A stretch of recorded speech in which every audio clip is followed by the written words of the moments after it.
Hello and welcome to Briefenars for Sales Leaders. We promise to be brief, bright, and bring it all to you in 19 minutes. Remember that we'll be sending out a recording of the presentation so you'll have access to it. Today, we're going to cover hiring for potential, and more specifically, how you can learn to spot soft skills and hire a candidate you can mold into a high performer. I'm joined today by Laura Lloyd, Regional VP of Sales. Laura, I know that you're passionate about this topic, and we're glad to have you here today to share your insight. Well, thanks, Drea. I'm really glad to be here today. Soft skills are today's power skills, and they are the key to hiring.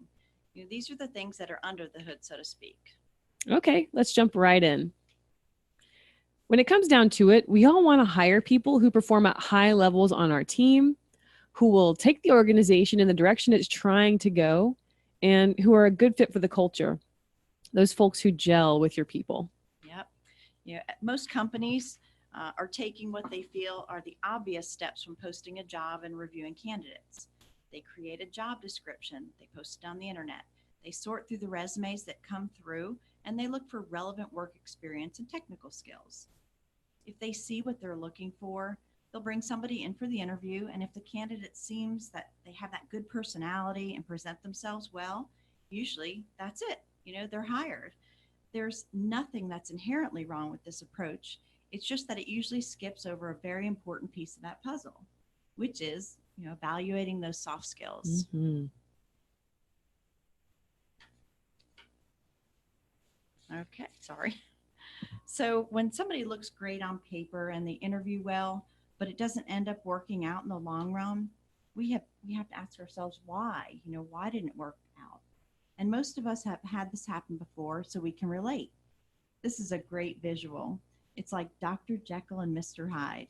They look perfect and polished in the interview, but 6 weeks in, you're like, where did that person go that I hired? Absolutely. And honestly, in the first interview, this may not even be conscious. They may not even realize that they are, quote unquote, pretending to be someone they're not. We all try to put our best foot forward in the interview process, but you want to make sure, not only for the company's sake, but for the individual themselves, that they're not getting themselves into a position that they're not really a good fit for. And long term, they're not really going to be happy or in a position to succeed. If you've got somebody who's a more laid back type, but in the interview, they turn on the energy because they're nervous.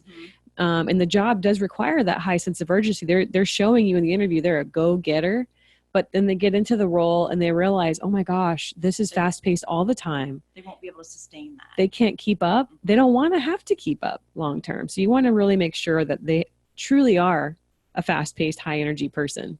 Yeah. So before we go any further, let's cover exactly what we mean when we say soft skills. So soft skills, they're also known as competencies or personal skills. They're attitudes, they're character traits, interpersonal skills that shape a person's relationship with themselves and with others.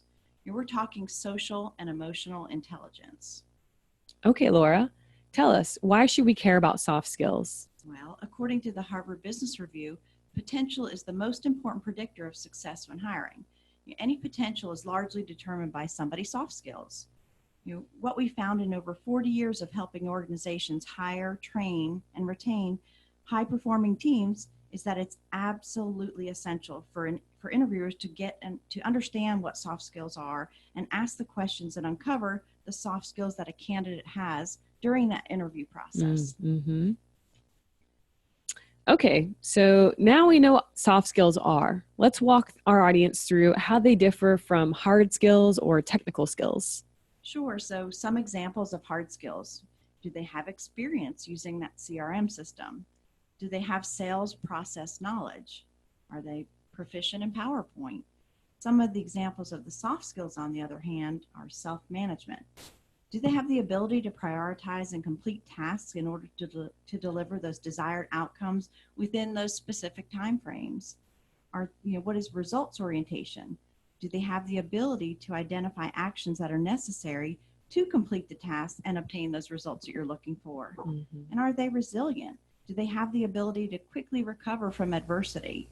Yeah. I really like, Laura, I'm sorry, I'm just going to stop you there because even though we didn't post the definitions here for each of those soft skills, I think it's really important that companies are aware that's a crucial aspect of this. It's not just saying, okay, self-management is important. Go make sure you're self-managing. You need to make sure you clarify what you mean by that and be very specific, but not too long-winded. One sentence, clearly articulating what you mean by self-management is crucial in helping the person who's going to be in this role truly understand what's going to be expected of them. Exactly. So, when we're looking at what each measures, the hard skills, they have more to do with what a person knows, while soft skills, they're more of an indicator of who a person is. And in general, hard skills or technical skills, they can be learned and perfected over time, while those soft skills really are more difficult to acquire, and they won't change. It's how they are. That's how they're wired naturally. Right, absolutely. Well, and I wouldn't necessarily go as far to say they won't change, but it's much more difficult for somebody to change those things about them. It takes a certain level of commitment to personal growth, honestly. And a lot of people, first of all, they don't realize that they lack these skills. They walk around with what we call cognitive blind spots. They don't know what they don't know. And they don't realize it until someone brings it to their attention. So that's a first step. That awareness. Absolutely. And the second step, of course, then too, is to accept the fact that you may actually not be a perfect person, or not to take it too hard. Some people, they can go opposite directions. Some people think, oh, I think this is great about me. That's your opinion. I'm not going to change that. Or they have the opposite attitude where they're like, oh yeah, you're right. I'm a terrible person. I'm never going to be good enough. And that can hinder their growth too. So they really need to accept it objectively and say, okay, well, what if this is true about me? How does that play out in my day-to-day life? And how can I improve in this area? If you think about it, soft skills are largely linked to a person's emotional intelligence. That is their self-awareness, that's one half, self-awareness of their own strengths and weaknesses, as well as awareness of others, which is the other half, and what they need, what others need from us. Imagine the new hire that has all the hard skills listed on their resume.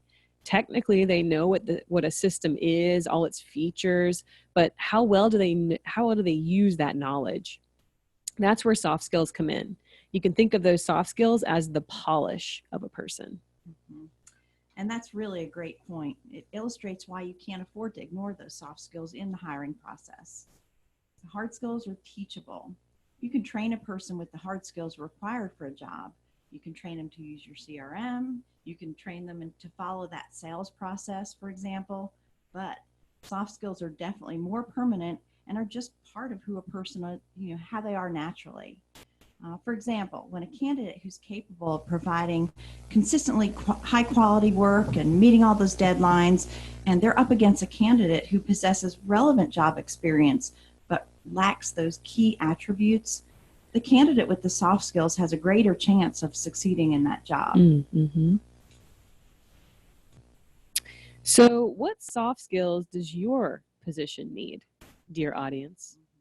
Necessary soft skills vary across jobs and companies. For example, when Google hires, they look for things like agile learning, leadership, intellectual humility, and an inquisitive nature. It's important to determine exactly what the specific position in your company needs in order to be successful. This information can be used to develop a benchmark or ideal job profile. I've seen so many of our clients benefit from using a benchmark. Here at the Brooks Group, we do offer a benchmarking tool. It creates an ideal job profile. And that process is facilitated by our hiring expert, like Drea, and provides a comprehensive report that can be compared to the assessment results to find the best matched candidate for the job. But if you were to do the process on your own, we would recommend these steps. Identify the role and the formal job title. Gather subject matter experts. So who would that be? That would be people who are currently in the role, maybe somebody that manages the role, an HR representative, members of the leadership team. Absolutely. And you don't want to get too big with your group here. You want to keep it to a maximum of 10, I'd say, ideally around 7 people, because then you just get a lack of productivity, right? Can't really finalize what you're trying to get to. Another thing, determine the accountabilities the job needs for success now and, more importantly, into the future. When you think of key accountabilities, you want them to think in terms of, what a person in this role is going to be graded on. How do you know? Based on trackable, measurable data, if this person is successful or not. For example, in an outside sales role, one of the most important accountabilities you may find is to be, if you're looking at tracking, would be like opportunities created when I think of sales, or following a sales process. Then, based on those accountabilities, determine up to 10 soft skills or traits that a candidate will need to be successful in the role. For example, some traits associated with the rep who is creating opportunities are things like, are they the results orientation or problem solving, persistence, planning and organization, things like that. Mm-hmm. So once you have your soft skills identified, you'll need a strategy for uncovering them in your candidates. Interview questions are a great way to assess soft skills. If you use effective behavioral interview questions, you'll have a much easier time uncovering soft skills and noticing candidates' red flags. A validated assessment tool, if you're using one, can help you back up your gut feelings with science. Sometimes when you're sitting across the desk from a candidate, you may feel that something about them is not quite right. Mm-hmm. It's a little off. While you don't want to base your entire decision on that gut feeling, you don't want to ignore it either or write it off as a fluke. This is where that validated assessment tool can help you more clearly identify what the source of your concerns are. So is that gut feeling a temporary result of a fundamental difference in how you prefer to communicate versus how they prefer to communicate? Or is it that they lack interpersonal skills and are at a higher likelihood of struggling to communicate in general with internal and external clients? That's kind of a basic example that I hear actually quite a bit. Ultimately, we want to help you determine if what seems like a small thing is really something bigger in the long term. That's right, Drea. And it's always better to know this much earlier on in the process before you hire someone and start investing in them, rather than 6 weeks down the road into the job and all of a sudden it surfaces. Absolutely. 6 weeks is typically what I hear too. It's like, okay, this isn't cute anymore. This is just who this person is. And I'm not sure all the how we is worn off. Right. How do we quote unquote fix this person? Well, that's just who they are. So it's like asking how do I fix myself? You have to think of that like that. So trying to change a leopard's spots. You should go into your interview with prepared questions to uncover a candidate's soft skills. Use the out and in exercise to create these questions. So what is the out and in exercise? Let me explain this to you a little bit. So first, you want to ask yourself, what answer do you want to get out of the candidate? What's the soft skill you want to target? So say, for example, you need to understand this candidate's ability to plan and organize. So planning and organization is the soft skill associated with creating opportunities, right? So the accountability, ultimately, if we go all the way back, is creating opportunities. We decided planning and organization is an important soft skill to help them achieve that. So you ask, okay, so that's what you want to get out. How good are they at planning and organizing? So then you ask yourself, what question do I need to put in order to get that information out? So then you can structure a couple questions, and we have a couple of those for you here in just a second. We'll walk you through, but that's really what it is. Well, remember, these questions need to be open-ended. You allow those candidates to talk about their individual experiences in their own way. They're also encourage follow-up questions so interviewers can clarify points and better understand candidates' responses. So now we're going to go into some of those questions. So here we have self-management, for example, the ability to prioritize and complete tasks in order to deliver desired outcomes within allotted time frames. Mm-hmm. You'll notice here that these show, they ask for examples. So past experiences often help point to future success. You don't want to base your entire decision again off of that because people learn from their mistakes, right? So we all are always getting better and improving. I hope they do. Right, exactly. All right. So going into sample questions for results orientation, the ability to identify actions necessary to complete tasks and obtain results. I'm going to go over this first question, but keep in mind, you'll be getting a copy of this. So you'll get all these questions you can use down the road. Give me an example of one thing in your life that you have worked on for what you consider to be a very long time with no distractions or break. And what did you dislike most about that? How successful were you in completing it? And drill down a little bit more. How long a time did you work for it? Yeah. You'll notice here too that a lot of those are open-ended, remember? So just to reiterate that point, how important that is, don't ask did you or do you questions, then you're gonna get a yes or no. Yeah. Well, you're just not going to get a complete answer. You're not going to allow that person the opportunity to articulate their experience. Right. Okay.